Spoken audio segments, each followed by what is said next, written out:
Bismillah, assalamualaikum warahmatullahi wabarakatuh. Sahabat mercusuar hati yang berbahagia, Alkisah seorang alim bernama Saki Al-Balhi telah bertanya kepada Hatam Al-Hasan yang telah menjadi santrinya selama 33 tahun. Sudah berapa tahun kamu berada di sampingku? Sudah 30 tahun.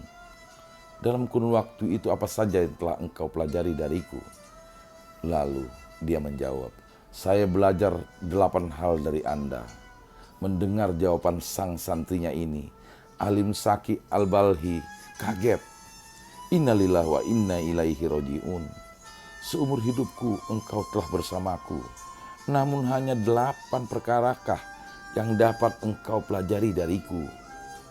Benar wahai Ustadz, saya tidak bisa berbicara bohong. Benar, saya hanya bisa belajar 8 perkara dari Anda. Baiklah, kalau begitu, sekarang katakan apa 8 hal yang telah engkau pelajari dariku. Mulailah Hatam menerangkan apa yang dipelajari dari ustadznya. Yang pertama, saya memerhatikan semua orang saling memiliki sahabat masing-masing. Namun pada hakikatnya, semua sahabatnya itu hanyalah akan menemaninya sampai ke pintu alam kubur. Setelah itu mereka akan kembali meninggalkannya. Oleh karena itu, saya tidak pernah lagi percaya kepada seorang sahabat, melainkan hanya percaya dengan sahabat amal baikku saja. Saki menjelaskan, bagus sekali. Sekarang coba terangkan hal yang kedua. Lalu diteruskan oleh Hatam. Hal yang kedua adalah saya merenungi firman Allah Subhanahu wa ta'ala, bahwa barang siapa yang takut akan keagungan Allah Subhanahu wa ta'ala, kemudian menjauhkan diri dari hawa nafsunya, maka akhirnya kehidupannya adalah surga. Surah An-Naziyat ayat 40-41. Saya memahami kalau ayat ini adalah benar, sehingga saya pun berusaha untuk mengalahkan hawa nafsuku yang berlebihan untuk selalu taat kepada Allah Subhanahu wa taala. Lalu yang ketiga, saya memerhatikan semua orang saling menjaga investasi mereka yang berharga. Mereka menyimpan harta di dalam kas, melakukan segala cara agar harta bendanya tidak hilang. Kemudian aku merenungi firman Allah Subhanahu wa taala, bahwa segala apa yang ada di tanganmu pastilah akan habis. Hanya saja apa yang ada di sisi Allah Subhanahu wa taala tidaklah akan pernah berakhir.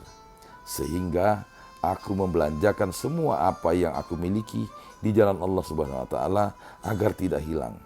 Saya habiskan semuanya untuk memperoleh ridho dari Allah Subhanahu wa taala.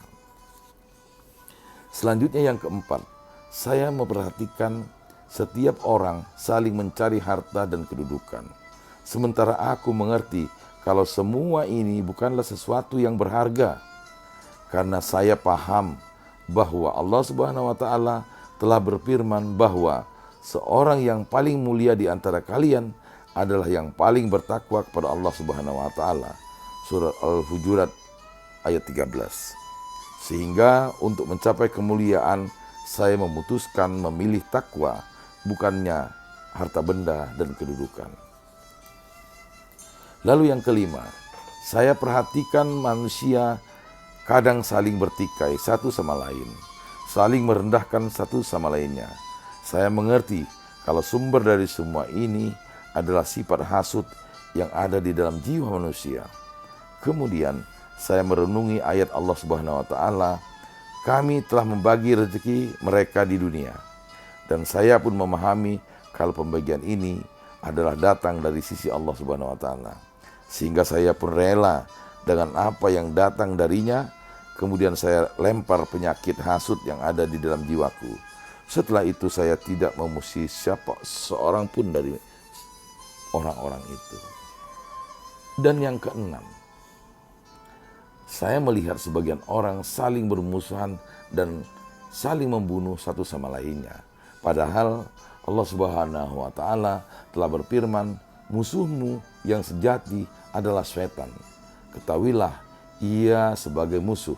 Setelah memahami bahwa musuh sejati adalah setan, maka saya pun hanya menganggap satu-satunya musuh adalah setan. Saya tidak mengenal seorang musuh pun selain setan. Lalu yang ketujuh, saya memerhatikan hanya untuk sesuap nasi manusia saling melakukan tindakan nista tanpa memperhatikan halal haram. Sementara itu, Allah Subhanahu wa Ta'ala telah berfirman bahwa rezeki semua makhluk adalah ada pada sisinya. Setelah merenungi ayat ini, saya pun memahami bahwa sebagai makhluk saya pasrah, rezekiku hanya pada Allah Subhanahu wa Ta'ala. Sehingga saya hanya akan memerhatikan apa yang Allah Subhanahu wa Ta'ala, bukannya apa yang saya inginkan dari Allah Subhanahu wa Ta'ala. Dan yang kedelapan, saya memperhatikan sebagian orang telah mempercayakan harta benda, perdagangan, kekayaan dan kesehatan mereka kepada sesama makhluk. Kemudian saya merenungi firman Allah Subhanahu wa Ta'ala bahwa cukuplah Allah Subhanahu wa Ta'ala bagi hamba yang bertawakal, sehingga aku pun tidak akan menggantungkan diri kepada makhluk yang akan fana, melainkan hanya bergantung kepada Allah Subhanahu wa Ta'ala. Cukuplah Allah Subhanahu wa Ta'ala bagiku. Nah, 8 hal inilah yang dapat saya pelajari dari Anda, kata Hatam.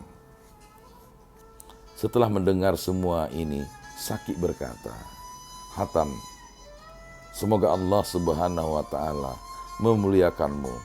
Sungguh aku telah mempelajari kitab Taurat, Injil, Zabur, dan Al-Quran. Dan aku telah mendapati amal kebaikan yang diajarkan semua kitab terangkum ke dalam 8 hal yang kau katakan. Sungguh seorang yang telah mengamalkan 8 hal ini berarti telah mengamalkan isi dari 4 kitabnya Allah Subhanahu wa Ta'ala.